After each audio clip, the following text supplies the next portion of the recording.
I grew up in the small foothills of eastern Kentucky where folklore and stories of haunts and mountain monsters run rampant.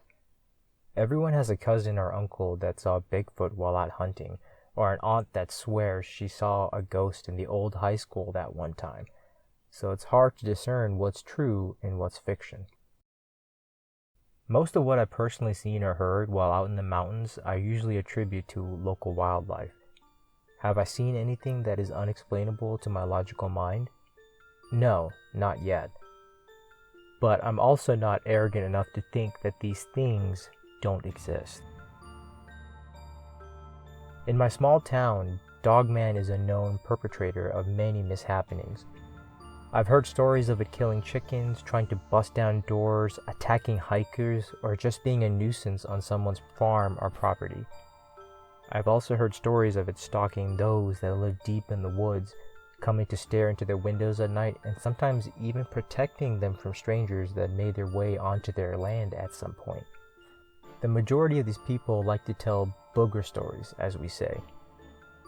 They like having a grand story to tell people for attention or just the pleasure of telling it.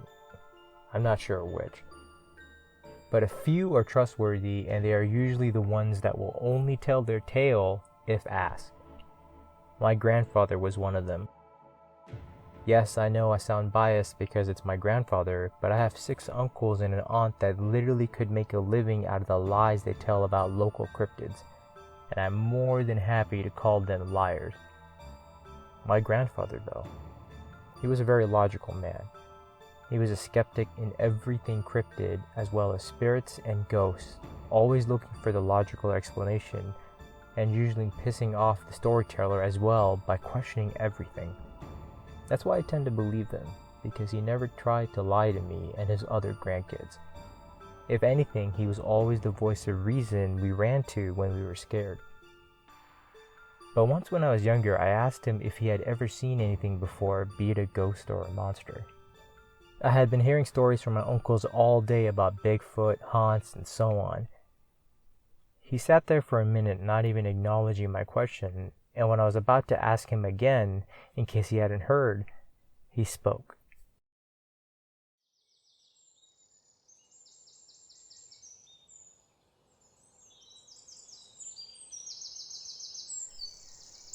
My grandfather and my grandmother bought their first family homestead up in the mountains. My grandmother was a little nervous due to the fantastical stories they heard about monsters that roamed that part of the mountains and how evil they were. Although my grandmother was a little scared, my grandfather said he just shook his head and went on. He figured it was a few black bears that people had been hearing and seeing, or even some bobcats. He wasn't too worried.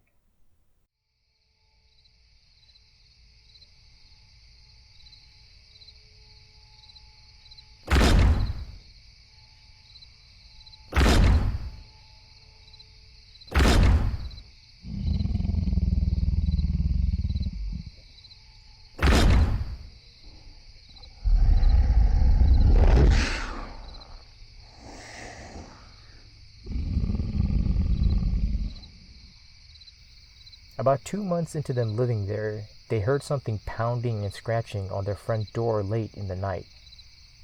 It sounded almost as if whatever animal was outside was trying to get in. My grandfather had seen a mama bear and some cubs making their way up the mountain beyond the house a few days back, so he didn't think too much of it. He grabbed his shotgun and headed to the door. He tried looking out the front windows to see if he could catch a glimpse of whatever or whoever was there, but he could only see a large black shadow being cast on the porch. Being the fearless soul that he was, the man fought in World War II and was under General George S. Patton, so you can imagine what all he'd seen. He unlocked the door and swung it open. He was expecting to see a bear or even a person standing there. It was neither. What he saw that night still had him shook up when he told me the story, 50 years later. As the door swung open, he saw an extremely large humanoid standing there. It stood a good 6 foot 5 inches, and it was slightly hunched over as it stood on the covered porch. Its arms were long, the hands reaching well past its bent knees, and these knees were bending the opposite direction of a human. It was covered in thick black hair, very dense and dark. It had a smell to it with a mix of wet dog and raw sewage. The face, or rather the head, was what brought him up short. He said it looked like a German Shepherd head had been placed on this large, hairy, human-shaped body, and that as he looked at it, it cocked its head sideways and looked back down at him. Its eyes were showing fear and confusion, almost as if it was surprised my grandfather had opened the door. He pulled his gun up, and before his finger could hit the trigger, this thing took off. But not before my grandfather got off his warning shot right in its right calf. My grandfather said the howl that came out of it when he shot it scared him more than anything in his life.